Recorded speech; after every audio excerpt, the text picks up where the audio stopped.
You are listening to the Empowering Working Moms podcast, Real Talk with Dr. Prianca Naik, a show to help professional moms in survival mode to take hold of their lives and thrive. If you're ready to take powerful action to create your best life, then this is the show for you. I'm your host, Dr. Prianca Naik, board-certified internal medicine physician and certified life coach. Now let's get to it and dive in. You are listening to the Empowering Working Moms podcast, episode number 50. Hello, I'm so happy that you are here tuning in today to today's podcast episode. We are now done with the series on how to cope with hard times. If you haven't listened to that, I highly suggest doing so. And really, one of my tips and hacks to listen to podcasts, I usually listen to all my podcasts on a little bit higher of a speed. Enough that I can discern what's being said, but it helps just save time and get the material. So that's my suggestion for you. If you haven't listened to those 3 episodes, definitely go back and do that and let me know how you like it. You can find me on @Dr. Prianca on Instagram. And I know all you listeners out there are probably like me and also like how I used to be, a high achieving type A mom, doctor, lawyer, executive. You're exhausted. Maybe you're on the verge of burnout and really your CV looks amazing, but you still find that you're not happy. You're doing everything at work and at home and you're just exhausted, right? Like there's no more room to take on anymore. But you could truly be beyond burnout, beyond exhaustion, and really have your peace of mind back, find joy every day, more confidence to get what you want at work, really have better relationships with your partner, spouse, and your children, be more present with them. And I know that this is a possibility for you because it has been for me and my clients. With a little bit of work in 90 days or less, you really can be out of burnout and enjoying your life again. Check out my free on-demand masterclass to learn more 4 steps to overcome burnout, get rid of overwhelm, and finally get your peace of mind back. The link is in the show notes. Today, I'm going to talk about something that I think we forget to do. And it's such a basic thing, but it can truly unlock a more calm, peaceful state of mind for all of us. And that is keeping it simple.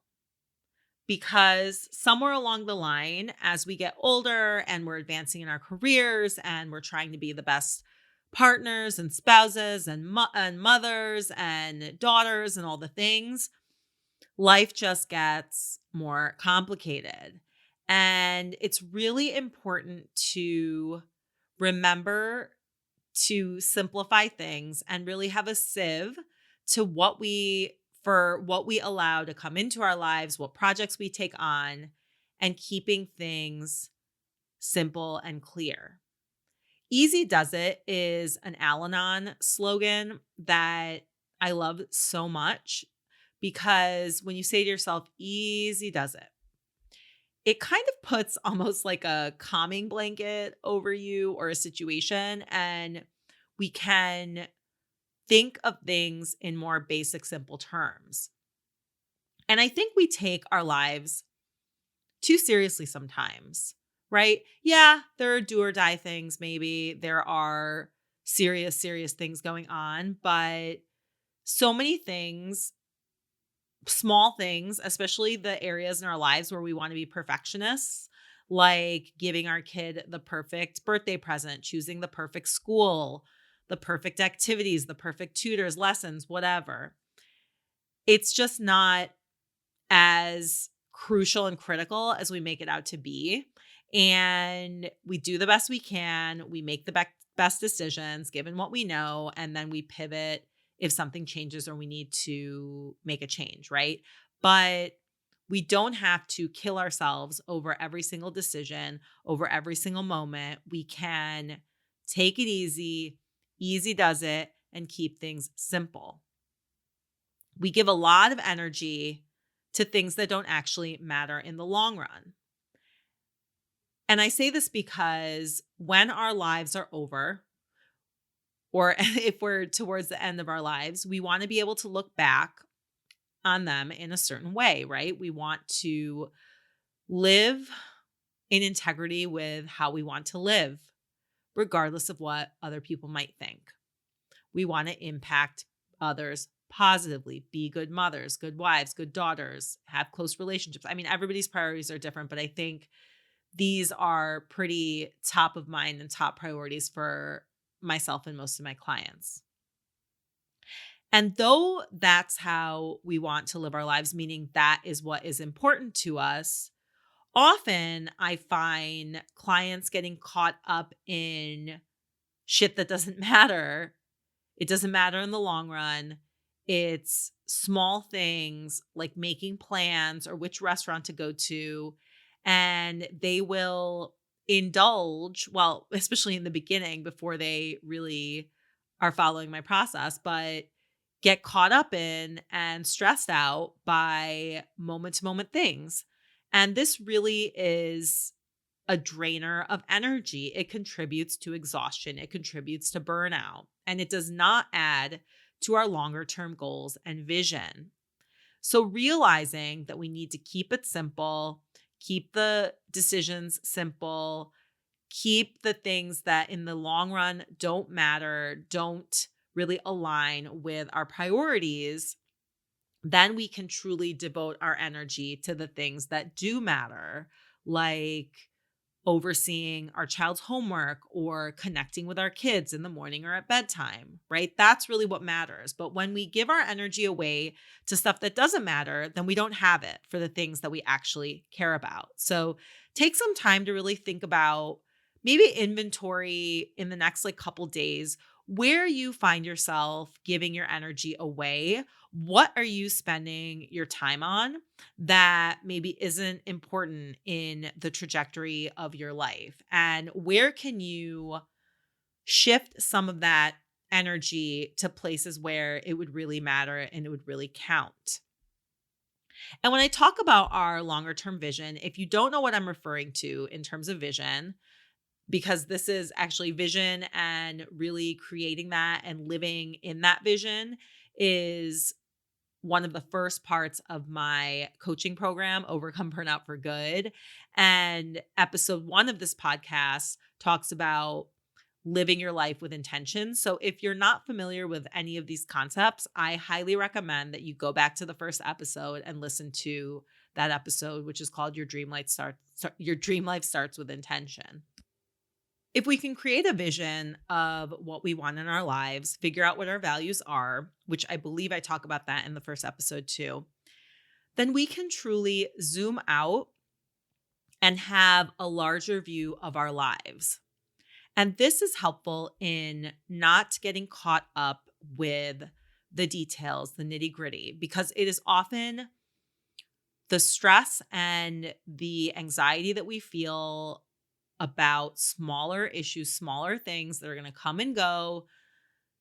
We give our joy and our power away to those things in the details. And that's why I say in this episode, keep it simple. Keep things simple, keep them basic, especially the things that don't matter that much. It's not do or die, right? So when we're already wearing a bunch of different hats, we have so much on our plates, wasting time and energy is just something we have to really be mindful of. And honestly, I say it's not an option. Wasting my time and energy, I am not into it.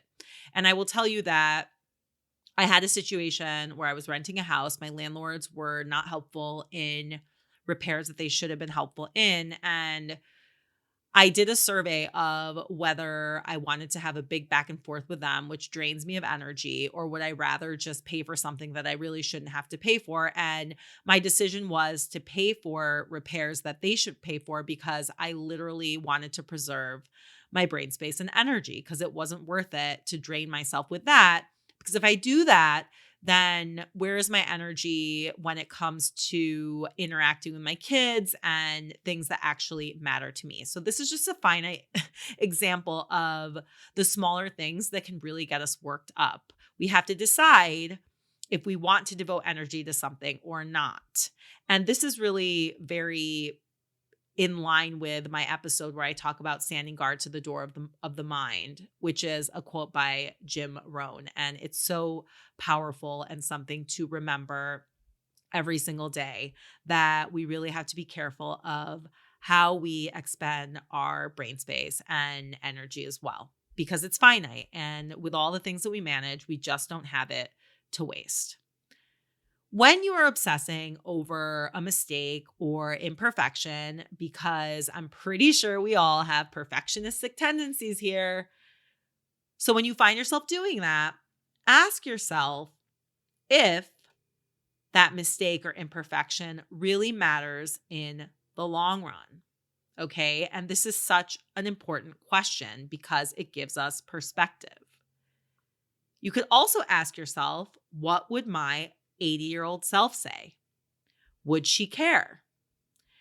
If not, then decide in that moment that you're going to drop the obsessing. You're going to drop it from your head. And if you can't stop obsessing, practice mind-body awareness and really get out of your head and into your body. And I talk about this in last week's episode of using mindfulness practices to cope with hard times. And I have an episode on mindfulness as well, if you want to check that out, where I go into more detail on how to really do that. An example of not keeping things simple and when you should is a story I have about my client, very lovely client at that. She told me she had her daughter's birthday party sorted out at a hard to book place in a local park. That was in one session. And then a week or two later, she tells me that she and her daughter were out looking at venues for the party. And I said, whoa, whoa, whoa, what happened? Like, why is that happening? And she said that they were changing the weekend because it was a holiday weekend. And, they wanted better odds of more people turning up for her daughter. And so they sought out to look at more venues. So we took a pause and I told her what I'm talking about in this podcast. And that is to keep things simple, right? Because regardless of the weekend, regardless of how many people showed up, the party probably was not going to be perfect. Nothing ever is. And if enough kids did not show up, her daughter probably would not remember it in the scheme of her life, right? So I give this example because so often we get caught up with the details of a party, and what it translates to is spending way more time and energy than we need on something that probably doesn't matter, like a birthday party venue for a small child. Like how much, like at what cost to ourselves are we willing to, right? Like add more stuff to our plate and drain ourselves and deplete ourselves to things that might not really matter in the bigger scheme of life, where we need to be shifting our energy, brain space to things that really do matter. And that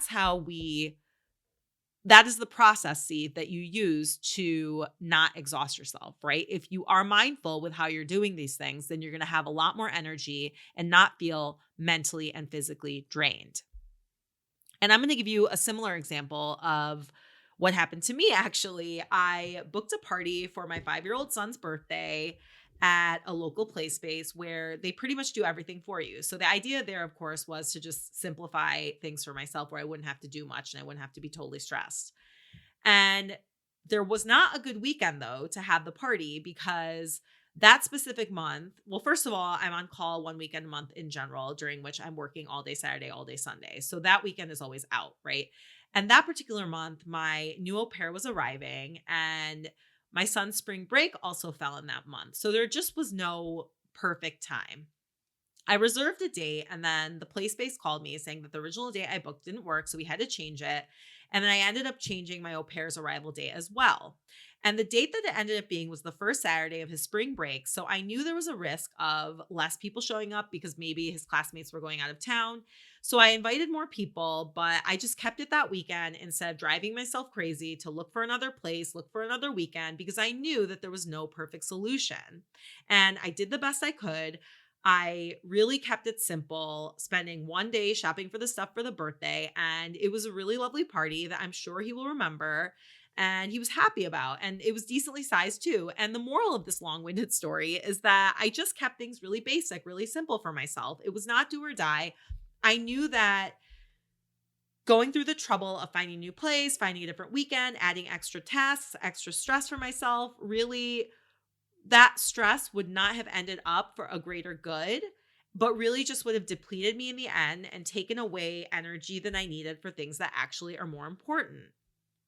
So if you can do that, if you can really be mindful and be aware of keeping things simple, particularly when the stakes are not high, or in the long run, it doesn't matter, it's not lining up with your vision, your values, that will free up so much energy for you, and you are not going to be as depleted. You will be much more energized. So being aware is really the first step of this work, this life coaching work, and being aware of extra tasks you might be taking on, being aware of how your brain is working. And that's why I'm focusing on awareness of creating extra work for ourselves when we don't need to.